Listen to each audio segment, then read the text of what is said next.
그럼 먼저 첫 번째 고위험 신생아라고 하면 주로 정상적인 그 출산이 아닌 경우를 말하는데, 보통 정상적이지 않다는 말은 조금 출산 예정일에서 일찍 태어나는 경우가 제일 많죠. 그죠? 그럼 일찍 태어나는 아기들을 뭐라고 말하냐면요.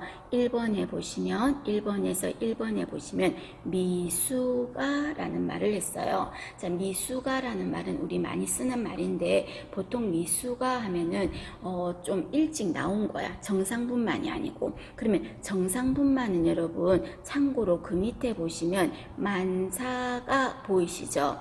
만삭이라는 말은 그냥 제때 다 채워서 나온 거죠. 그럼 이런 애들은 임신 37주부터요 42주 있죠. 37주부터 42주 사이에 출생한 아기들은 정상이라고 보는 거예요. 정상이라고. 그래서 37주 이후부터 42주 아기들은 만삭아라고 합니다. 그래서 우리 법규할 때 기억납니까, 여러분? 법규할 때 태아 성간별 하지 말라 그랬죠. 그러면 태아 성간별이 언제 이전에 안 됐었습니까?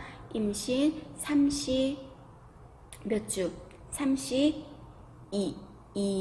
32주 이전에 하는 경우는 안 된다 그랬죠. 그럼 그거와 비슷한 걸로 생각하시고, 그 이후부터는 어쩔 수 없이 출산을 해야 되니까 그죠, 하는 거고, 만삭인 경우는 우리가 40주를 기준으로 했을 때 한 2, 3주 정도 차이는 두고 있거든요. 좀 빨라질 수도 있고 조금 늦어질 수도 있고. 그래서 보통 만삭아 하면은 38주부터 보통 42주 정도를 잡거든요. 그래서 37주부터 42주 그냥 비슷하게 요 범위에 들어갑니다. 외우진 말고 이렇게 보시면 돼요. 자, 그러면 이 37주부터 이상부터인데 37주 이전에 출산한 거야. 그럼 그런 애들은 일찍 나온 거죠. 그래서 미숙아라고도 하고, 또는 이런 아이들을 뭐라고 합니까? 미숙아라는 표현보다는 일찍 출산했다, 조산아라는 표현을 더 많이 쓰죠. 그래서 조산아 하면은 37주 이전에 출생한 아이들을 조산아라 그래. 조산아라 그래. 그럼 좀 더 꼭 집어서 말하면요. 37주 이전이긴 한데 20주는 지나야 돼. 그래서 20주에서 37주 이전에 출생한 경우를 조산아 또는 미숙아라고 하겠습니다. 그럼 여러분 궁금하지 않아? 20주 이전에 나오는 거는, 출산하는 건 뭐라고 합니까? 20주 이전에는 WHO에서요 생존 능력이 없다고 봤어요. 그래서 20주 이전은 그냥 살 수 없는 아이들이에요. 뭐라고 한다? 유산이라고 합니다. 그래서 20주 이전은 유산됐다 이렇게 표현하지, 뭐 미숙하다 뭐 또는 출산이다 이런 표현을 안 씁니다. 되셨습니까? 결론, 조산아는 20주에서 37주 사이 아기들을 조산아 또는 미숙아라고 한다는 겁니다. 특히 미숙아라고 했을 때는요, 몸무게도 and 같이 기억할게요. 자, 몸무게는 얼마다? 2.5kg. 몸무게는 2.5kg가 안 되는 거예요. 제 말은 2.5kg가 미만입니다.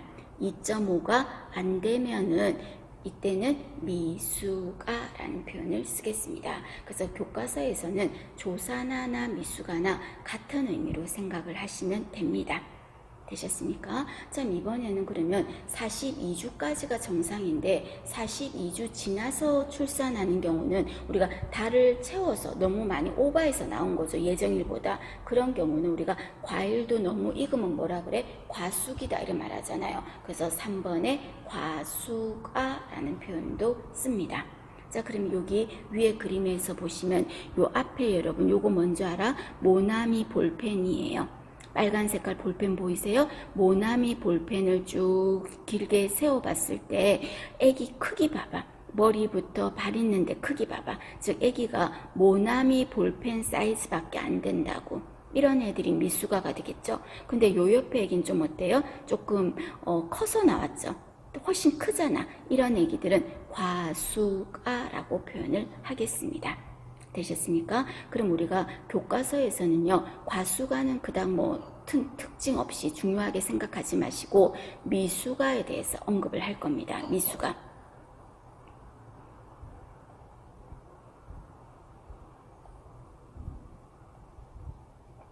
자, 그러면 미숙아들은 어떤 신체적인 특징을 가지고 있습니까? 하는 부분입니다. 중요합니다, 여러분. 미숙아의 신체적 특징입니다. 신체적 특징. 자, 미숙아들은 어떤 특징이냐면 첫 번째 보시면 당연하지 않나? 너무 일찍 출산을 했으니까 작고 야위였겠지. 뭐 그런 애들이 뚱뚱하겠어요? 작고 야윈 외모와 그리고 또 신체에 비해서 어디가 크다? 머리가 유난히 좀 커요. 여기에서도 보세요, 여러분. 신체 두께를 보세요. 몸을 보세요. 거기에 비해서 머리가 어때요? 머리가 좀 더 커요. 그래서 신체에 비해서 머리가 크다는 거. 첫 번째 특징. 그 다음에 피부는요, 너무 스킨이 얇아요. 애기가 너무 살이 없어가지고 스킨이 얇아가지고요, 뭔가 안에 혈관 같은 게 막 보여. 혈관 같은 게 피부가 스킨이 너무 얇아서. 그래서 2번은 피부는 어떻다? 혈관, 정맥이 막 보일 겁니다. 그만큼 스킨이 얇아서요. 자, 그 다음에 세 번째 특징이요. 미숙아 중환자실 같은 데 가보면요, 미숙한 애기들이요, 온몸에 솜털이 엄청 많아요. 그래서 심한 애기들은 조금 약간 원숭이처럼 털이 폭실폭실해요. 복실복실해. 그거는요, 미숙하다는 증거예요. 그래서 3번에 보시면 미숙아의 가장 큰 특징은요, 솜털이 많아요. 그래서 솜털이 많다 하면 미숙하다는 거야. 솜털이 많다는 말은. 그러면 옆에 보시면 과수가는 늦게 출산하는 거죠. 이런 애들은 솜털이 별로 없어요. 그런데 미숙한 애들은 솜털이 많아요. 많습니다. 자, 그 다음에 여러분 참고로 태지라고 했죠. 태지가 뭐였어? 미끌미끌한 기름막이었어. 기름막. 그럼 미끌미끌한 기름막도 미숙한 애들은 어떻다? 많아요. 기름막도 많아요. 반면 과수가는요, 태지가 적어요. 그래서 과수가는 솜털이나 태지가 적거나 없고, 미숙아는 솜털도 많고 태지도 많고입니다. 되셨습니까? 그게 가장 큰 특징입니다. 자, 그 다음에 두 번째 3번에서 그 줄에 보세요. 피하지방. 여러분 살이 있어야 뭐 피하지방이 있든지 말든지 하지. 미숙한 애들은. 그러니까 미숙한 애들은 피하지방이 어떨까? 적거나 아예 없어요. 그냥 껍질밖에 안 붙어 있는 거죠. 쉽게 말해서. 그 다음에 4번에 보시면 팔꿈치나 손목, 무릎, 발목, 여기가 어디예요? 관절, 구부러지는 데죠. 이런 구부러지는 데가 개구리 모양을 하고 있다 그랬어요. 이게 무슨 말이냐면 여러분, 구부려져서 개구리들이 약간 폴짝폴짝 뛰려는 자세처럼 돼 있는 거 있죠. 봐봐. 무릎 봐봐. 무릎이 구부러져 있죠. 팔꿈치 같은 데도 구부러져 있죠. 여기에 그림에서 보시면 손 모양 있는데도 봐봐. 여기 손 있는데도 손목 부분도 구부러져 있어.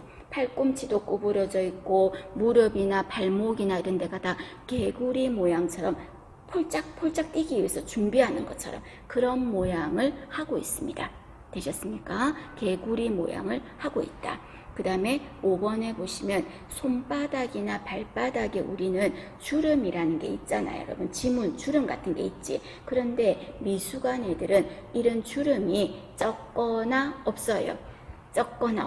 미숙한 애들은. 그래서 손바닥, 발바닥에 주름이 적거나 없다는 거. 자, 그럼 여러분 정리해볼까? 솜털은 어땠지? 솜털은 많고 태지도 많고, 그죠? 그럼 좀 적거나 없는 건 뭐였더라? 피하 지방 거의 없어. 그 다음에 또 주름, 손바닥, 발바닥에 주름 적거나 없어요. 되셨습니까? 그렇게 봐주시고, 그 다음에 6번은 참고로 보세요. 남자애들은 음낭 발달이 제대로 안 돼 있고요. 고환이 음낭 안으로 내려와야 되는데 고환이 안 내려왔고 복강 안에 있을 때도 있어요. 고환 하강이 안 될 때도 있고요. 그 다음에 7번 외우지 말고, 미숙한 애들이니까 여러분 활동적인 움직임이 거의 없겠지. 그죠? 그리고 여자아이들 같은 경우는 음핵이 좀 유난히 도드라져서 튀어나왔다고 합니다. 그 다음에 8번에 보시면 미숙한 애들이니까 반사작용이 있기는 있다 하더라도 약할까요? 강할까요? 약하겠지. 없거나 약하겠죠. 그래서 잡는 반사, 파악 반사. 잡는 반사. 그 다음에 빨기 반사. 자, 빨기 반사 어떤 거예요? 입가에 막 이렇게 대주면 자꾸 하는 거죠. 이런 반사 어떤 반사였어? 반사 이름이 뭐였습니까? 포유 반사. 포유 반사. 또는 같은 말로 뭐라고 했었습니까? 같은 말로 해저기 반사. 입가에 대면 입가가 막 입이 따라가는 거. 해저기 반사. 또는 루팅 반사. 루팅 반사. 또는 젖찾기 반사. 이런 것도 있었죠. 젖찾기 반사. 또는 이렇게 무조건 입에다가 가는 빠는 반사도 있고. 반사작용이 어쨌든 간에 이런 모든 반사작용이 좀 적거나 또는 안 나타나거나 그럴 수 있다고요. 되셨어요? 그 다음에 반사 중에서 여러분 발바닥을 자극을 했더니 발을 쫙 폈다가 오므리는 거. 그 반사는 뭐라고 했습니까? 바빈스키 반사라고 했죠. 발바닥 하면은 바빈스키 반사. 그죠? 그런 거. 그 다음에 포유 반사 알아두시고, 그 다음에 안으려고 하는 반사, 포옹 반사, 모로 반사, 이런 것 등이죠. 어쨌든 반사작용이 좀 적거나 없을 수 있다. 그 말입니다. 자, 그 다음에 9번에 보시면 체온 유지가 어렵다 돼 있죠. 체온 유지가 어렵다. 그 말은 여러분 체온이 애기들은 어떠냐면요. 동요가 엄청 심해요. 그럼 봐봐. 이 아이가 예를 들어서 인큐베이터 안에 이렇게 들어있는데 이 안에 체중을 재고 싶어요. 체중을 잴 때 이 아이를 끄집어내면은요. 바깥으로 끄집어내서 체중계에다가 체중을 다는 거야. 체중을 달면 그 잠깐 끄집어낸 사이에 아이 체온이 막 떨어집니다. 그냥 막 떨어져. 그럼 다시 끌어올리기가 힘들어요. 그래서 이런 애들은 따뜻하게 해줘서 보온에 진짜 신경을 써야 되는 게 미숙아들의 중요 간호에 속합니다. 그래서 체온 유지가 어렵다. 그 말은 한번 떨어지면 갑자기 서서히 떨어지는 게 아니라 그냥 나락으로 바닥으로 팍 내려치거든요. 그래서 체온 유지가 어려우니까 보온 잘 해줘야 되고, 그 다음에 여러분 신생아들은 정상적인 신생아들은 호흡이 어떻다 그랬지? 호흡이 불규칙하고 빠르다 했던 거 기억나요? 불규칙한 거 정상, 빠른 것도 정상이에요. 그런데 미숙한 애들은요 호흡이 빨라지고 늦어지고의 개념이 아니고 호흡이 중간에 멈춰버려. 그래서 빈번하게 뭐가 일어난다? 무호흡이 일어나겠습니다. 호흡이 스탑, 멈춰버리겠습니다. 되셨습니까? 자, 그 다음에 호흡이 아까 제가 조금 전에 불규칙한 게 정상이라 그랬죠. 불규칙한 게. 그 말은 여러분 아기가 막 땡깡 부리면서 울었어. 그럼 아기가 땡깡 부리면서 울으면 호흡수가 어때야 돼? 조금 더 높아져야 되겠지. 잘 때는 호흡수가 조금 더 안정적이어야 되겠죠. 이런 식으로 상황에 따라 호흡은 들쑥날쑥 변화가 있어야 돼. 그런데 마지막 10번에 보시면 호흡이 변화가 크게 없고 주기적으로 일정한 호흡을 가지고 있는 거, 일정한 패턴을 가지고 있어. 그건 정상 아니라고. 제가 정상은 불규칙하다라는 표현을 썼잖아요. 정상은. 맞나요? 그래서 주기적인 호흡이라는 말은 패턴이 똑같다 그 소리거든요. 이거는 아니야. 그래서 주기적인 호흡은 정상이 아닙니다. 비정상입니다. 자, 그 다음에 자 소변은 여러분 충분히 물을 마시면 그 소변이 진해져야 되잖아요. 노랗게 좀 되려면 신장에서 소변이 농축을 하고 있어야 돼. 저장이 되어 있다가 어느 정도 좀 진하게 된 다음에 바깥으로 배설해야 되는데 미숙한 애들은 신장의 기능도 어떨까요? 떨어져요. 그래서 신장 기능이 미숙하다 보니까 먹으면 그냥 바로 싸. 유난히 다른 애들 보아서. 그래서 소변이 진해질 틈이 없어요. 희석된 소변, 이 말은 농축이 된다 안 된다? 농축이 잘 안 된다는 겁니다. 되시겠습니까? 자, 그렇게 생각을 하십시오. 봐주시고. 자, 그 다음에 여러분 여기에 보시면 빈번하게 무호흡이 일어난다 그랬죠. 이거 중요한 거예요. 미숙한 신생아들은 호흡이 멈춰버려요. 그럼 이때 호흡이 멈출 때 이때 대처는 어떻게 합니까?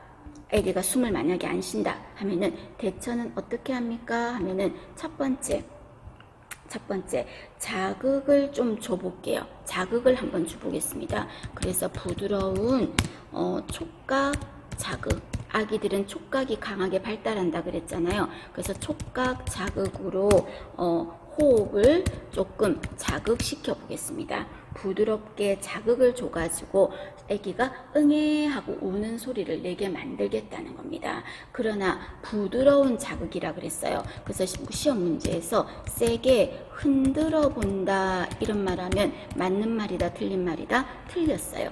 부드럽게 자극을 사사사사 줘서 아기가 호흡을 하는지를 보고 또는 하도록 만들겠다는 겁니다. 첫 번째 방법은.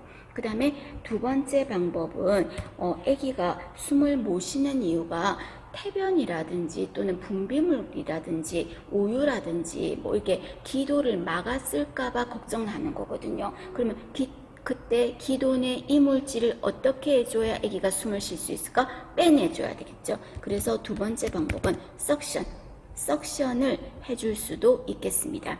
분비물이 막혀서 그런 거라면 석션을 해야 되겠죠. 흡인을 하는 거죠. 자, 그 다음에 세 번째 방법은 아이가 숨을 못 쉬니까 어때요? 산소가 부족하겠죠. 그러면 산소가 부족하니까 어떻게 할까요? 산소를 줘야 되겠죠. 그래서 세 번째 방법은 산소를 공급하겠습니다. 자, 아기에게서 호흡이 멈췄을 때 호흡이 멈추는 증상이 나타나면 대처법에서 부드럽게 자극을 줘서 호흡을 자연스럽게 자극을 시켜주든지 아니면 분비물이 막혀서 호흡을 못하는 것 같으면 석션을 해주든지 그도 아니면 산소를 주든지 그죠? 그 세 가지가 있다 하는 거 한번 눈여겨보십니다. 봐주세요.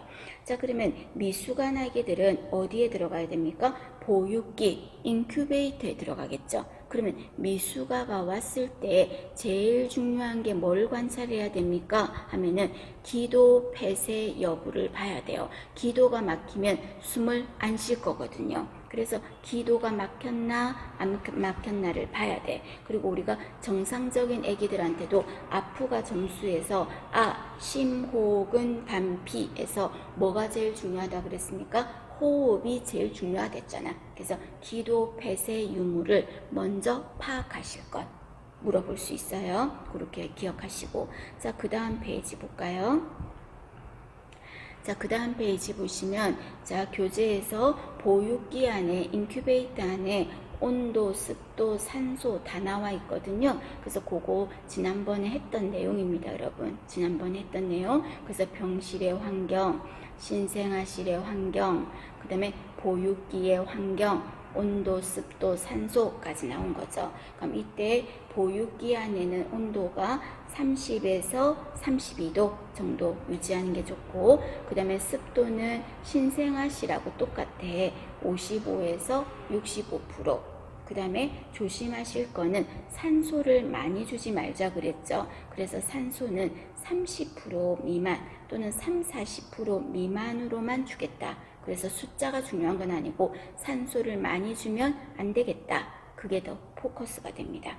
되셨습니까? 자, 그러면 보육기 안에 청소는 5번에 보세요. 5번에 보면 보육기의 청소는 얼마마다 합니까? 하면은 얼마마다예요? 매일 하겠습니다. 보육기 청소는 하루에 한 번 매일 하겠습니다. 그리고 이때 할 때 수돗물로 한다 하면은 틀렸어요. 뭘로 한다? 소독수를 가지고 하겠습니다. 보육기 청소는. 되셨습니까?